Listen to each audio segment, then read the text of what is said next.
Andri 38 tahun pekerja keras, kaku, merasa kasih sayang cukup dibuktikan dengan materi.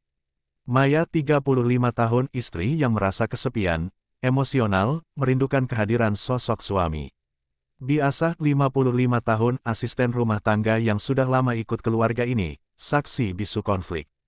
Reno 10 tahun anak laki-laki Andri dan Maya, cerdas, sedikit pendiam.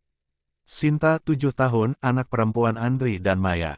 Maya menatap kunci di tangannya. Mereka bilang, rumah yang kokoh dibangun di atas fondasi batu karang. Tapi mereka lupa satu hal. Maya menatap ke sekeliling ruangan yang gelap. Karang pun bisa hancur jika setiap hari dihantam ombak dingin yang bernama keheningan. Ia melangkah pelan, menyentuh udara seolah-olah menyentuh tembok. Kalian tahu apa yang paling menyakitkan dari sebuah rumah mewah? Bukan saat atapnya bocor atau lampunya mati. Tapi saat tembok-tembok ini mulai bicara. Di sudut sana, menunjuk ke arah ruang makan, aku mendengar suara piring-piring yang beradu dengan amarah. Di lantai ini, aku melihat jejak kaki seorang suami yang selalu terburu-buru pergi, seolah rumah ini adalah penjara yang menyesakkan parunya. Dan di dalam kamar itu, suaranya bergetar, ada seorang istri yang belajar cara menangis tanpa suara, agar anak-anaknya tidak tahu bahwa bantal yang mereka pakai setiap malam sudah basah oleh rasa kecewa. Suami saya, Andri, membangun istana ini dengan uang. Dia pikir emas bisa merekatkan retakan di hati. Dia pikir berlian bisa menutup lubang di jiwa. Tapi lihatlah, ia menjatuhkan kunci ke lantai, bunyi denting logamnya menggema. Malam ini, retakan itu sudah sampai ke langit-langit. Dan aku tidak tahu, apakah besok pagi, kami masih punya atap untuk berteduh, atau kami akan hancur tertimbun oleh kemewahan yang kami sebut rumah. Sebuah ruang makan mewah namun terasa sunyi. Pukul 20 waktu Indonesia Barat. Maya duduk menatap makanan yang sudah dingin. Reno dan Sinta sudah selesai makan dan kini menggambar di meja kecil di sudut ruangan. Andri masuk sambil sibuk dengan ponselnya. Andri, tanpa melihat Maya, hanya melirik sekilas ke arah anak-anak. Malam, nak. Sudah makan, Reno? Sudah, Papa. Tadi Mama masakin sate kesukaan Papa. Sinta, menyodorkan gambar Papa, lihat. Sinta gambar Papa terbang pakai roket ke bulan. Andri, tersenyum kaku, menatap gambar sekilas tanpa benar-benar melihat. Wah, bagus sekali. Nanti Papa belikan roket sungguhan. Kembali ke ponselnya. Maya, suaranya datar. Ini hari Rabu, Mas. Kamu janji kita makan malam tenang tanpa urusan kantor. Sinta sampai nungguin kamu selesai gambar roket itu. Andri, duduk sebentar, masih menatap ponsel. Klien dari Singapura memajukan jadwal. Kamu tahu sendiri proyek ini nilai investasinya berapa, kan? Jangan kekanak-kanakan. Maya, berdiri, suara mulai bergetar kekanak-kanakan. Mengharap suamiku ada di rumah lebih dari sekadar untuk tidur. Andri, meletakkan ponsel dengan keras. Aku bekerja untuk siapa, Maya?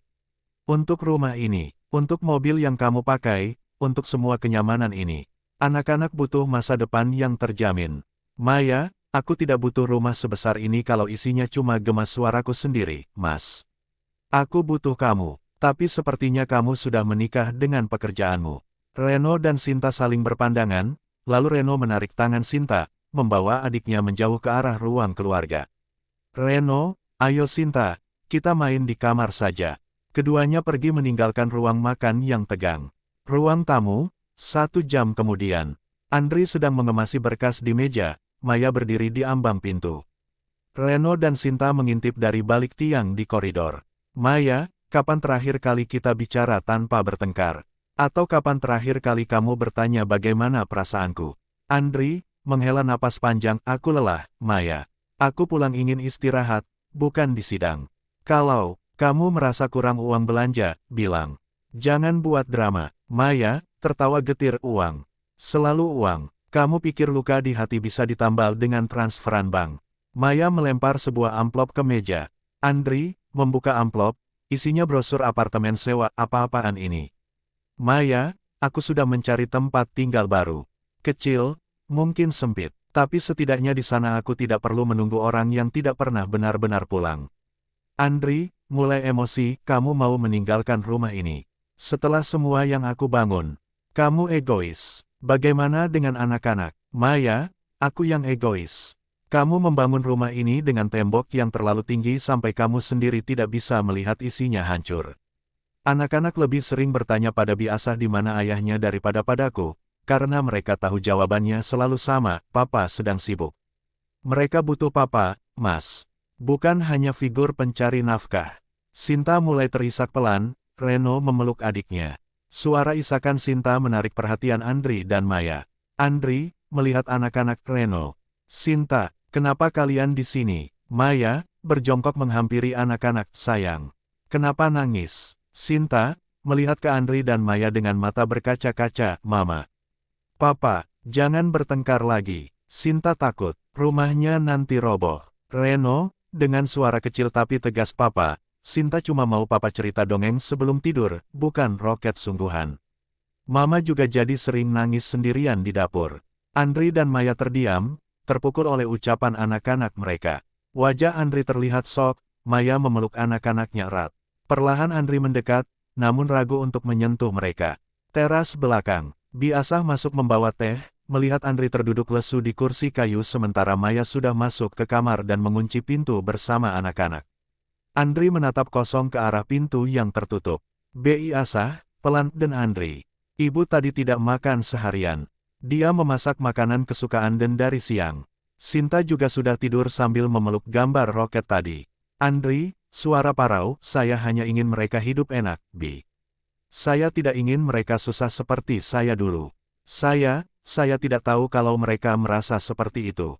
Biasah, rumah itu bukan soal seberapa kokoh temboknya, tapi soal siapa yang merasa hangat di dalamnya. Kalau dingin begini, tembok sekuat apapun pasti retak juga. Anak-anak itu, mereka tahu lebih banyak dari yang kita kira. Andri menatap pintu kamar yang tertutup rapat. Ada keheningan yang mencekam. Ia perlahan berjalan menuju pintu kamar, menyentuh kayunya dengan ragu. Andri, suara lirih, Maya. Buka pintunya, kita bicara. Reno, Sinta, maafkan papa, kali ini aku benar-benar mendengarkan. Tanpa ponsel, tanpa urusan kantor. Tolong, jangan biarkan rumah ini benar-benar runtuh. Suara isak tangis Maya terdengar dari dalam, kali ini mungkin dicampur dengan suara Sinta yang terbangun. Andri menyandarkan kepalanya di pintu, bahunya bergetar. Lampu panggung perlahan meredup. Ruang tamu yang sama, namun waktu telah berlalu. Panggung sangat gelap, hanya ada satu lampu sorot spotlight yang jatuh ke tengah karpet tempat anak-anak tadi menggambar. Suasana sangat sunyi, hanya terdengar detak jam dinding yang keras. Andri, masih di depan pintu kamar, namun suaranya sudah habis. Maya. Buka, aku mohon, aku sudah mematikan semua ponselku. Lihat, ia menunjukkan ponselnya yang gelap ke arah pintu yang tetap terkunci. Tiba-tiba, lampu sorot lain menyala di sudut ruangan, memperlihatkan Reno yang berdiri diam memegang tas ransel kecil.